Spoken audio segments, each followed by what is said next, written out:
नमस्कार प्यारे मित्रों, वेद चैनल में आपका स्वागत है। मैं आज आपको पद्मा मिश्रा की लिखी कहानी जीवन मृत्यु सुनाने जा रही हूँ। त्योहारों के दिन थे। दुर्गा पूजा का 5वां दिन। जमशेदपुर के कोने कोने में पूजा के पंडाल सजे गए थे। रोशनी, मेले, धार्मिक पूजा अनुष्ठान की तैयारियां जोरों पर थी। मेरे घर से थोड़ी ही दूरी पर एक मैथिल ब्राह्मण परिवार था, पूरी तरह कर्मकांडी, नेम टेम जोग से पूजा के उपासक। उनकी पारंपरिक पूजा का निर्वाह भी तंत्र मंत्र और बलि पूजा के बिना नहीं हो पाता था। उस परिवार की छोटी सी लाडली पोती गुड्डू अक्सर मेरे घर चली आती और ढेर सारी कविताएं अपनी तोतली आवाज में सुनाया करती थी। आज सुबह ही तो अपनी नई फ्रॉक दिखाने आई थी। देखो दादी माँ, कितना सुंदर मेरा फ्रॉक दादी लाई है मेरे लिए। मैंने ज़रा तारीफ़ कर दी और वो बेहद खुश। इधर कुछ दिनों से गुड्डू नहीं आ रही थी। मैंने पूछा भी उनके बेटे से तो उसने बताया कि आजकल घर में ही खेलती दौड़ती फिरती है।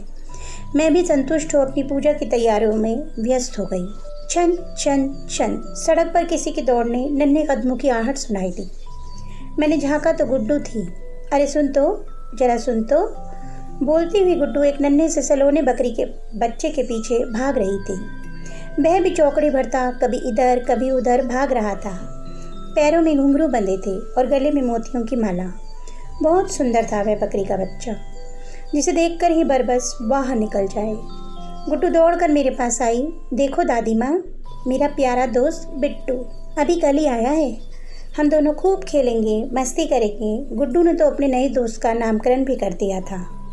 फिर तो वह रोज का सिलसिला हो गया। सुबह से शाम तक छुम छुम छननन छन और उसके पीछे दौड़ती भागती गुड्डू। मैंने भी उसे एक दिन ब्रेड खिलाया और उसके रेशमी बालों को सहलाया भी था। वह बच्चा पूरे मोहल्ले में सबका लाडला बन गया था।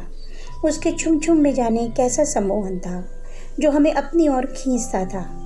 फिर देवी पूजा, आरती, भोग में समय इस तरह बीतता चला गया कि गुड्डू की याद ही न रही। आज सप्तमी की तिथि थी। बिट्टू को सुबह सुबह स्नान कराए जाते देख कर मैं मुस्कुराई।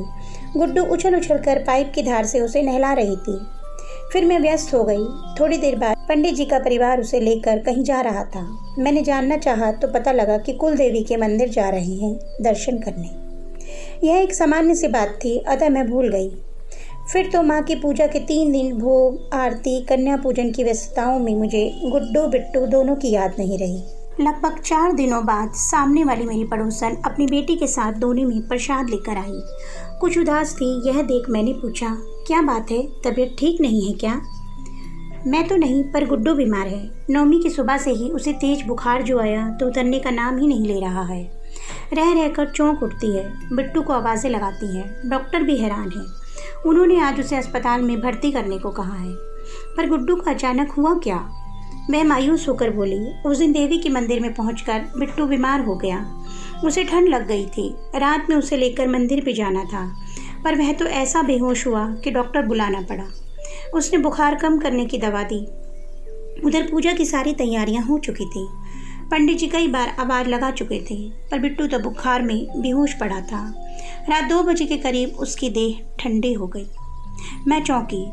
अब बात कुछ मेरी समझ में आ रही थी। बिट्टू, पूजा, मंदिर। मैंने आगे जानना चाहा तो मैं स्तब्ध रह गई। उन्होंने बताया कि फिर तो पूरे घर में मातम सा छा गया था। पूजा के लिए लाया गया नैवेद्य नहीं रहा। जरूर कोई अपशुगुन या अनिष्ट होगा। परिवार में किसी होने की आशंका से भी सभी दुखी थे। पैसे भी खर्च हुए थे, वह भी व्यर्थ हो गए। पूजा भी नहीं हुई। भोर होते ही नौकरों ने जब उसे उठाकर बाहर ले जाना चाहा तो एक धीमी सी कराह सुनाई दी। अरे यह तो जिंदा है, चिल्लाते हुए सभी दौड़े। पूरा घर इकट्ठा हो गया। माँ की कृपा हुई, अनिष्ट टल गया।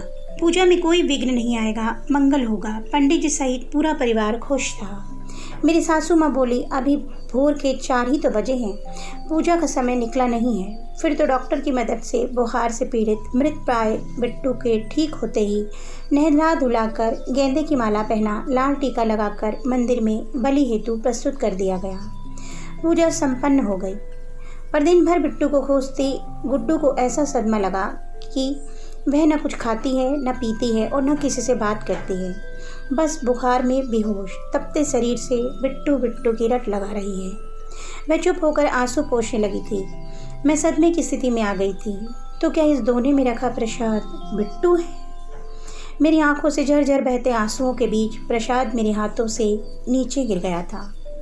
आंखें आंसुओं से तर थी। माँ, तुम्हारी यह कैसी पूजा? अपने ही संतान की मृत्यु तुम कैसे स्वीकारती हो? उस निरीह को मृत्यु देकर फिर जीवन क्यों दिया, जब उसे छीनना ही था? यह कैसी अंधश्रद्धा है माँ? इसे क्या कहें, जीवन या मृत्यु? तो दोस्तों, आपको मेरी कहानी कैसी लगी कमेंट बॉक्स में अवश्य बताइएगा। अगर आपको मेरी कहानी अच्छी लगी तो मेरी कहानी को लाइक कीजिए और मेरे चैनल को सब्सक्राइब कीजिए। कल फिर एक कहानी के साथ मिलूंगी। तब तक के लिए बाय बाय।